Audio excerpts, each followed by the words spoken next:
WhatsApp guys, আসসালামু আলাইকুম। It's me Imran Khan, it's my first blog. আর আজকের ব্লগটা খুবই স্পেশাল, কারণ আজকে আমি যাচ্ছি প্লে বাটন আনার জন্য। আর আমাকে কিন্তু গতকালকে কল দেওয়া হয়েছিল, তো আমি বলেছি পরের দিন আমি গিয়ে আনবো। তো তারা বলছে 10টার আগে গিয়ে যাতে আগে আনতে যাই। তাই সকাল সকাল ঘুম থেকে উঠে রওনা দিলাম নরসিংদীর উদ্দেশ্যে। তো খুব তাড়াতাড়ি গিয়ে আনতে হবে, কারণ তারা যেহেতু কইছে 10টা বাজে আনার জন্য, তাই তাড়াতাড়ি বের হয়ে গেলাম। আর হাঁটতে হাঁটতে চলে আসলাম আমাদের বাজারে। আর বাজার থেকে উঠোতে করে নৌকাঘাট যেতে হবে, তার জন্য একটা অটোতে উঠে গেলাম। উঠার পর অটোটা চলতে থাকলো, আর ওদিকে ক্যামেরা ধরার পরে ও হাসতে থাকলো, কারণ ও মনে করছিল যে আমি ভিডিও করতেছি, তার জন্য সে ক্যামেরার দিকে তাকাইছিল। আর এদিকে আমাদের এলাকার যে দৃশ্যগুলো দেখতে দেখে যাচ্ছিলাম। তারপর সামনে পড়ে গেল আমাদের স্কুল। তো এই স্কুলে আমি পড়াশোনা করছি, তো আমাদের স্কুলটা অনেক সুন্দর, আগের থেকে অনেক ভালো হয়েছে। তো তার জন্য আমাদের স্কুলটাও আপনাদেরকে দেখালাম। আর গাড়ি দিয়ে যাওয়ার পথে আমাদের গ্রামের সৌন্দর্যগুলো আমার চোখে পড়লো, আর আমি দেখতেছিলাম যে আমাদের গ্রামটা কতই না সুন্দর। তো ওই দিক দিয়ে যাওয়ার সময় আমাদের বাজার সামনে পড়লো। তারপর এই দিক দিয়ে আমাদের যে প্রাকৃতিক দৃশ্যগুলো অসাধারণ লাগতেছিল আমার, তার জন্য আপনাদেরকে আমি দেখালাম যে আমাদের গ্রামটা কতই না সুন্দর। আর এইখানে আমাদের এলাকার রাস্তার কাজ চলতেছিল, আর এগুলো দেখতে দেখতে চলে আসলাম নৌকাঘাট। তো ওকে ভাড়া দিয়ে আমি হাঁটতেছিলাম, আর ও টাটা দিয়ে দিয়েছিল আপনাদেরকে। তো আমি হাঁটতে হাঁটতে চলে যাব আমাদের নৌকাঘাটে। তো এদিক দিয়ে আমি সানগ্লাসটা পরে নিলাম, কারণ অনেক রৌদ্র। তো হাঁটতেছি, আর কিছুক্ষণের মধ্যে আমরা নৌকাঘাট চলে যাব। আর এখানে মানুষ কাজ করতেছে, তো নদীর পাড় দিয়ে আমি হাঁটতেছি। আর নৌকা ঘাট যেতে আর কিছুক্ষণ লাগবে, 2-1 মিনিট লাগতে পারে। তো আমি ওই সময় নৌকাঘাট যাওয়ার পরে দেখি যে নৌকার মধ্যে কোনো মানুষ টানুষ নাই। তো এইখানে সিরিয়াল 10 জনের, তো 10 জন হলেই নৌকা ছাড়বে। তাই কিছুক্ষণ ওয়েট করতেছিলাম কখন নৌকাটা ছাড়বে। তো কিছুক্ষণের মধ্যেই কিন্তু মানুষ হয়ে যায়। আর এই যে জায়গাটা আমার কাছে খুব ভালো লাগছিল, কারণ নদীর পার ঘেঁষে এই জায়গাটা অসাধারণ ছিল।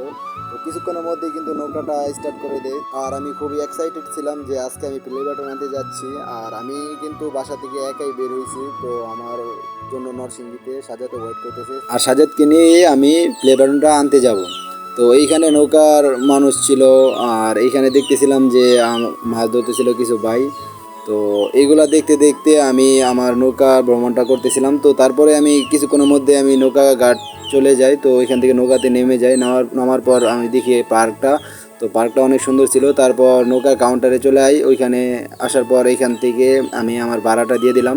ভাড়া দেওয়ার পর উপরে যাই। উপরে যাওয়ার পর সিনজিতে উঠে যাই, সিনজি স্টার্ট করে দেয়। আর এই সিনজিতে করে আমার নরসিংদী যেতে হবে প্রায় 25 থেকে 30 মিনিট সময় লাগতে পারে। আর এদিক দিয়ে আমি এই রাস্তাগুলো দেখতে দেখে যাচ্ছিলাম। তো তারপরে একটা বাড়ি দেখতে পাই।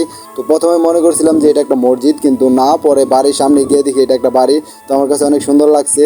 তো পরে যখন এই দিক দিয়ে যাবো, তো এই বাড়িটার মধ্যে আমি যাবো। আর তো আমি এখন নরসিংদীর খুব কাছে আছি। তো কিছুক্ষণের মধ্যে আমি নরসিংদীতে চলে যাব। নরসিংদী চলে আসলাম।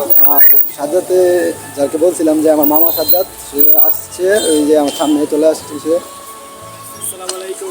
এই যে সাজ্জাদ, যার কথা বলছিলাম আমরা, যে সাজ্জাদকে নিয়ে আমরা প্লে বাটন আনতে যাব। আর এই যে সাজ্জাদ, তুমি কেমন আছো? আলহামদুলিল্লাহ, ভালো আছি। চলো আমরা যাই। আর এই যে যার কাছে ডেলিভারি ম্যান, সেই তার কাছে আমরা একটা কল দিব, কল দিয়ে তার কাছে আমরা যাব। আর সে বলছিল যে ফোন দেওয়ার সময় আমাকে বলছিল যে নরসিংদী সাইডেপাড়া যাওয়ার জন্য। তো এখন আমি তাকে কল দিয়ে তারপর আমরা সাইডেপাড়া যাব। আচ্ছা, তোমার অনুভূতিটা কি আজকে? আজকে আমাদের অনেক ভালো লাগতেছে, কারণ আমার মামা ফেলাবার বাড়ি যাইতেছে আজকে। তো সবাই দোয়া করবেন। আর সবচেয়ে বড় কথা হইতেছে যে এখন আমি ওকে কল দিব, কল দেওয়ার পরে তার কাছে যাব আর কি। তো সাথে থাকুন, দেখতে থাকুন আমাদের এই আজকের ব্লগটা। আর সবাই যারা এখনও লাইক করে নাই, একটা লাইক করে দেবেন।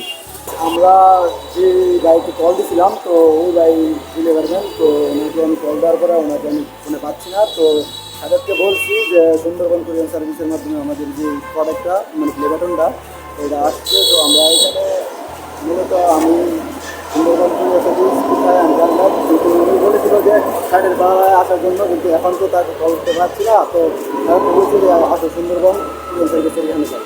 তো আমরা যাইতেছি। আর এখন মোটামুটি আমরা ইন্ডেক্স প্লাজার সামনে চলে আসছি। সো গাইস, আমরা হচ্ছে ইন্ডেক্স প্লাজার সামনে থেকে উঠলাম। তো কিছুক্ষণের মধ্যে আমরা সুন্দরবন কুরিয়ার সার্ভিসের এখানে পৌঁছে যাব। তো ফাইনালি চলে আসলাম সুন্দরবন কুরিয়ার সার্ভিসের এখানে। আর প্রথমে গেট দিয়ে ঢুকলাম। তো আমি কিন্তু এখানে চিনি না, আর ওই ভাইয়ের সাথে আমার কথা হয় নাই। তো আমরা লিফট দিয়ে উপরে উঠলাম। তো লিফটটা বন্ধ ছিল, তো হেঁটে উঠতে হলো। তারপর এইদিক এদিক ঘুরতে থাকলাম। দেখতেছি কোন জায়গার মধ্যে সুন্দরবন কুরিয়ার সার্ভিসের অফিসটা, কিন্তু আমি পাচ্ছি না। আমি আর সাথে খালি ঘুরতেছিলাম, উপরের 2 তলায় চলে গেছিলাম। তো এই দিক ঘুরতেছিলাম। তো ঘোরার পর আমরা নেচে চলে আসলাম। তো নেচে আসার পর বাইকে কল দিলাম। কল দেওয়ার পরেই সে বলতেছে যে 2 নম্বর ফ্লোরে যাওয়ার জন্য। সো আমি আর সাজাতে খুবই এক্সাইটেড ছিলাম। তো আমি যে উপরে গিয়েছিলাম তো সেইগুলোই বলতেছিলাম, কিন্তু রেকর্ডিংটা হয় নাই, তার জন্য আমি এখন ভয়েস দিয়েছিলাম। তো উপরে ঘুরতে ঘুরতে শেষ আমাদের। তারপর আমরা 2 নম্বর ফ্লোরের উদ্দেশ্যে হাঁটতেছিলাম। তো 2 নম্বর ফ্লোরের কাছাকাছি চলে আসলাম। তো এখানে আসার পরে দেখি যে সুন্দরবন কুরিয়ার সার্ভিস উপরে ব্যানার দেওয়া আছে সুন্দরভাবে। তো আমরা প্রথমে ভুল করে উপরে চলে গেছিলাম, তারপর নিচে আসলাম বাইকে কল দিয়ে। তো প্রথম কাউন্টারে যাওয়ার পর বাইকে বললাম যে ভাই আমার একটা পার্সেল আসছে। তো উনি বলতেছে যে আমি যাতে 2 নম্বর কাউন্টারে যাই। তো আমিও 2 নম্বর কাউন্টারে যাওয়ার জন্য হাঁটতেছিলাম। তো আমি প্রথমেই 2 নম্বর কাউন্টারটা ছিল, তো আমি এই 2 নম্বর কাউন্টারের কাছ থেকে আমি 3 নম্বর কাউন্টারে চলে যাই। তো 2 নম্বর কাউন্টারের দিকে চাই নাই। তো 3 নম্বর কাউন্টারের বাইরের কাছে গিয়ে আমি বললাম যে আমার একটা পার্সেল আসছে, তো পার্সেলটা দেওয়ার জন্য। তো উনি বলতেছে যে তাকে যেন আমি ট্র্যাকিং নাম্বারটা বলি। তো ট্র্যাকিং নাম্বার দেওয়ার পরে সে বলতেছে যে 2 নম্বর কাউন্টারে যাওয়ার জন্য। আর 2 নম্বর কাউন্টারের ভাই যার সাথে আমার কথা হয়েছিল সে আমাকে ডাকতেছে তার কাউন্টারের থেকে।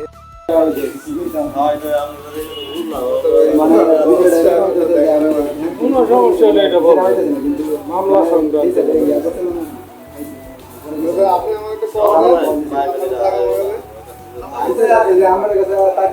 আমি আছি এখন মাধবদীতে, আমার মর্নিং সার্ভিস স্কুল।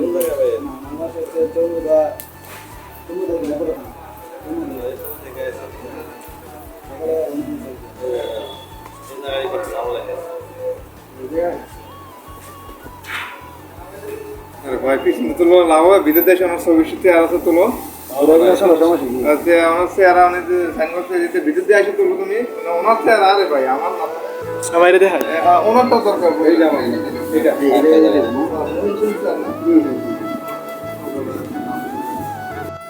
তো আমাকে এখানে বলছিল সিগনেচার করে দেওয়ার জন্য। তো আমি সিগনেচার করে দিয়ে তার সাথে হ্যান্ডশিপটা করে নিলাম, ওই পাশের ভাইয়ের সাথে হ্যান্ডশিপ করে নিলাম। তো তাদেরকে ধন্যবাদ জানালাম যে এতক্ষণ ধরে আমার এই প্লে বাটনটা যত্ন করে রাখার জন্য। তো ভাই বলতেছিল যে পরের বার যখন আসবো তখন মিষ্টি নিয়ে আসার জন্য। আবার জিজ্ঞাইতেছে যে আমার চ্যানেলের সাবস্ক্রাইবার কত। তো আমি বললাম যে আমার চ্যানেলের সাবস্ক্রাইবার 1,21,000-এর মতন আছে। তো দোয়া করবেন যাতে পরবর্তীতে খুব তাড়াতাড়ি আমি আবার গোল্ডেন প্লে বাটনের জন্য আবার আপনাদের এখানে আসতে পারি। তো ভাই বললো যে পরে যখন আসবেন তো মিষ্টি নিয়ে আইন কিন্তু। তো আমি বললাম ইনশাল্লাহ আসবো, সমস্যা নাই, দোয়া করবেন। তো আবার হ্যান্ডশিপ করে নিলাম। তো তাদের কাছ থেকে বিদায় নিয়ে নিলাম। আসসালামু আলাইকুম ভাইয়া জায়গা। সো গাইস আজকে আমি খুবই এক্সাইটেড যে প্লে বাটন আমার হাতেই। তো প্লে বাটন পাওয়ার পর আমি অনেক খুশি হয়ে গিয়েছিলাম। তো প্রত্যেকটা ইউটিউবারের স্বপ্ন ছিল একটা প্লে বাটন, তো আমি এটা আজকে পেয়ে গেলাম। তো এখন আমরা বাড়িতে চলে যাব। তো বাড়িতে যাওয়ার আগে নরসিংদী স্টেশনে চলে আসলাম। স্টেশনে আসার পর অনেক গরম ছিল, তো নরসিংদীতে অনেক গরম ছিল। তো তার জন্য আমরা কিছু খাওয়া দাওয়া করে তারপর শরবতের দোকানে চলে আসি। তো তারপর দুজনে শরবত খেয়ে নিলাম। তো খুবই শান্তি লাগতেছিল শরবতটা খাওয়ার পর, কারণ অনেক ঠান্ডা ছিল, শরবতটা খুবই ভালো ছিল। তো গাইস আমাদের প্লে বাটন আমাদের হাতে। তো আজকে এখানে শেষ করবো। আর ধন্যবাদ ইউটিউব টিমকে যে এত সুন্দর একটা প্লে বাটন আমাকে উপহার দেওয়ার জন্য। আর অসংখ্য ধন্যবাদ যারা আমাকে এতদিন সাপোর্ট করছেন। আর আশা করি পরবর্তীতে আর সাপোর্ট করবেন। আর খুব তাড়াতাড়ি যেন গোল্ডেন প্লে বাটনটা পাই। তো সবাই দোয়া করবেন। তো আজকে এখানেই শেষ করতে সবাই ভালো থাকবেন, সুস্থ থাকবেন।